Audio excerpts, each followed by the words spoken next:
You know, the funnier part is that we're still going to have to sit here and do room tone and shit for like a minute before we can get back into arguing about D&D. No, we're not going to do that like on the next episode. I was hoping just to record like us talking about it and we'll like put it as like a 10.5 episode.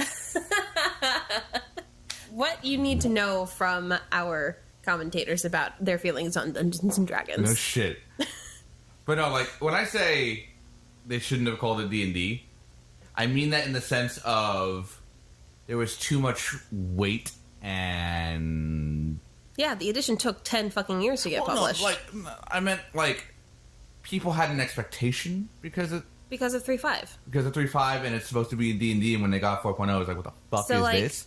If they had called it anything else, like D&D Light or D&D... It was not light. No, for sure. But, like, if they had just given it, like, just like a different variance to it, like if you made 4.0 into what like the D&D like Planescape game was, not the D&D, the Magic Planescape game. What is it called? I don't know. But there's like a little. I got nothing for you. You're the magic guy. It's the board game with figurines that you build the little like hexagonal based maps up. Okay. Hold on. And it's a magic game? Yeah, it's a Magic license game. MTG. I have never heard of it. Yeah. I wanted to play it, but I know Alex wouldn't play it. What's it called? Arena of the Planeswalkers, and it's based off of like another board game that's very similar to it. Well, you say hexagonal tiles. Are you like looking for resources? Because like it sounds like a Catan, maybe. It's nowhere near. Oh, okay. It's a competitive. My miniatures fight your miniatures. It's in Discord. I posted an image. Ew, I don't have Discord open. Dog. I had to reboot my computer before we started recording. I didn't want my RAM to get eaten up. My phone just buzzed that I have a message on Discord.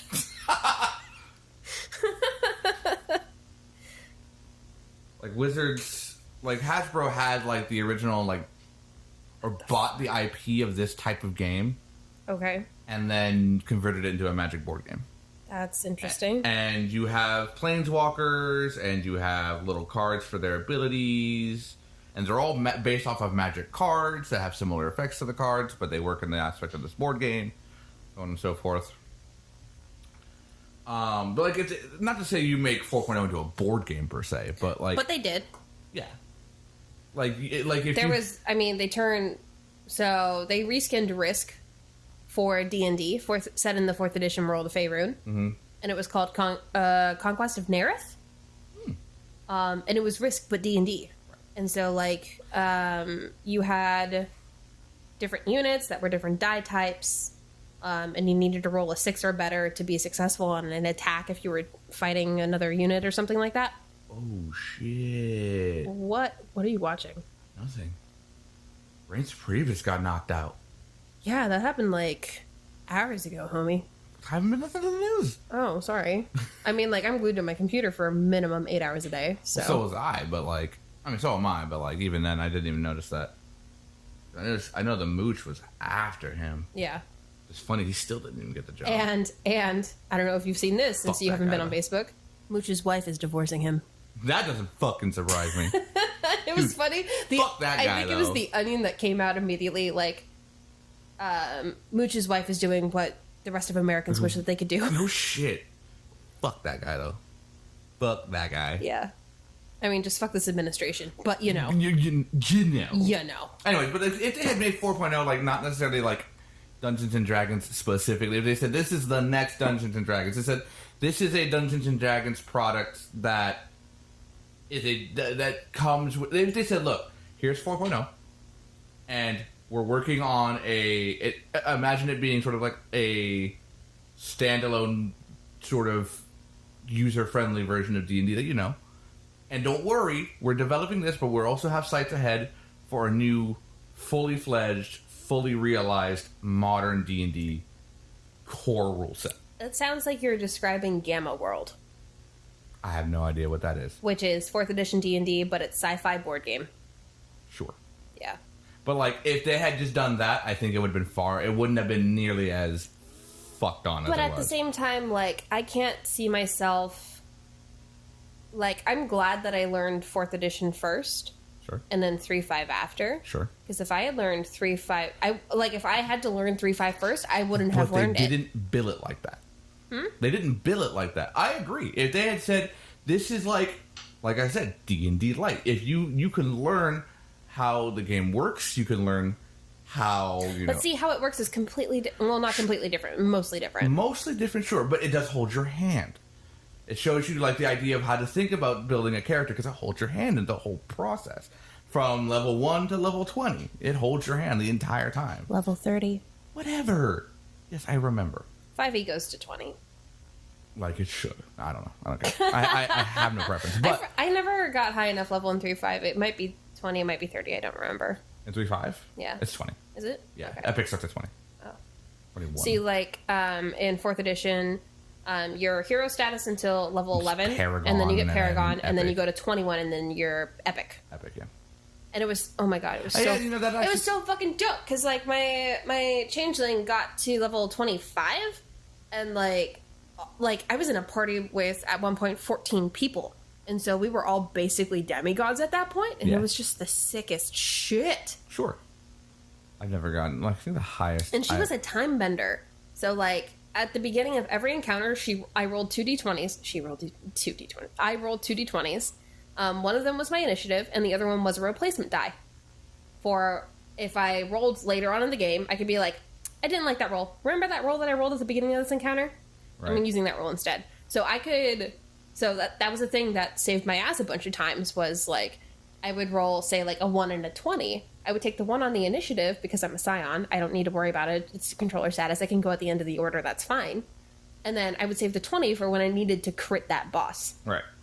I think they had build 4.0 as a means of, like, onboarding people into I think that's what they tried. And I because don't think it 4th worked. edition was a lot more family-friendly than 3.5.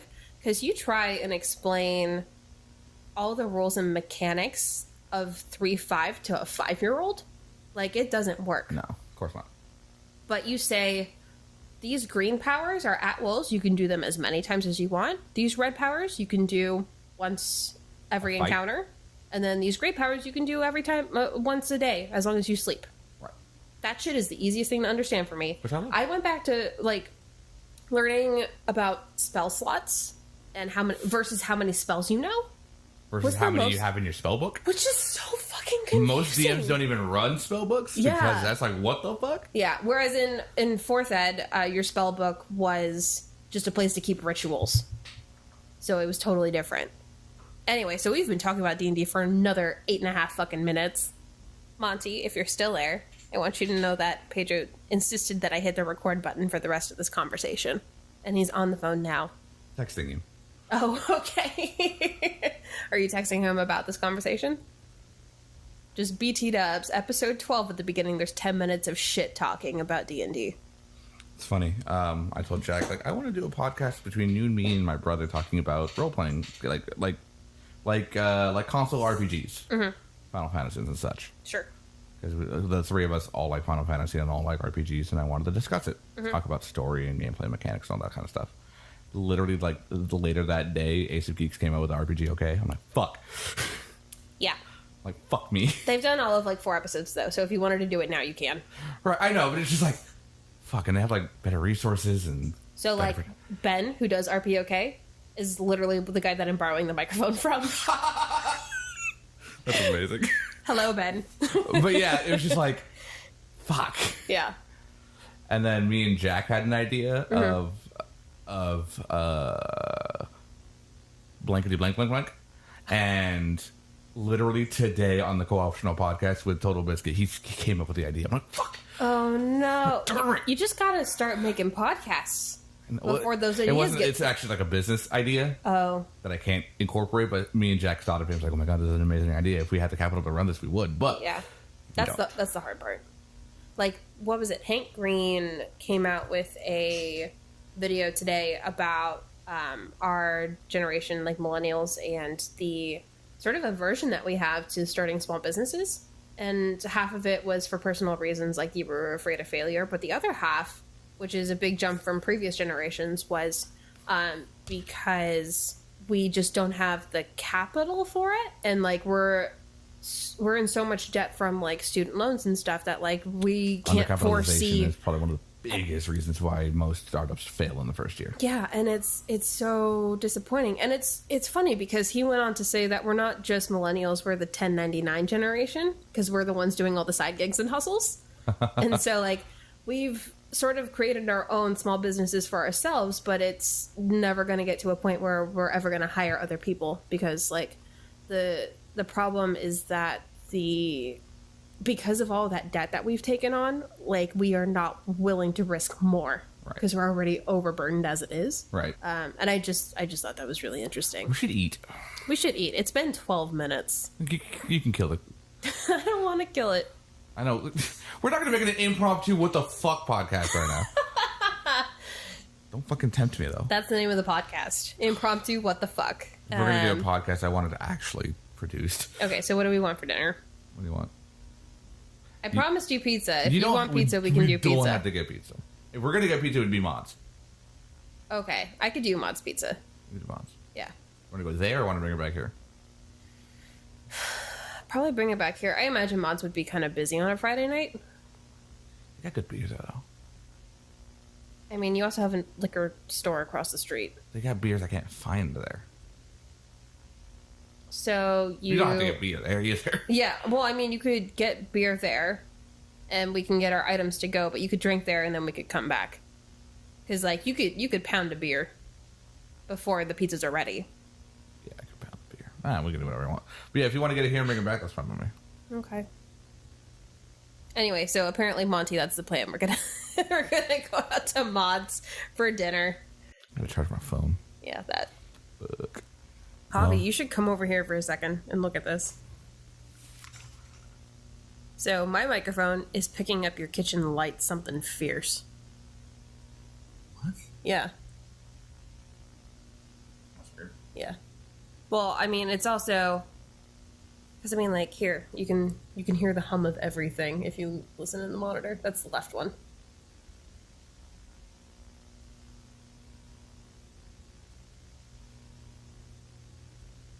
You can just hear everything hum. Yeah. I dig it. Anyway, the more you know. We should isolate that tone and use it for stuff.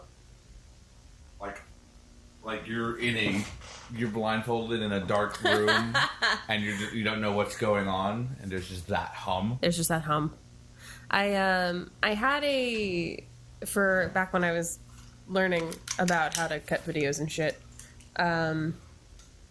We did a script where basically it's a one-person show, and this person is in some sort of asylum, presumably, and so they wake up and they're like, today is going to be the day, and then they start getting dressed, and then something triggers them and then they spiral out of control. And so what I had done with my cut of the video, because we were on like 5 or 6 man teams and we all shared footage, but we all cut it differently. Right. So what I ended up doing with mine was after the actress or the character was triggered by whatever it was, all of a sudden the cuts started getting faster and faster and faster, and then you could hear the hum of the lights getting louder and louder and louder.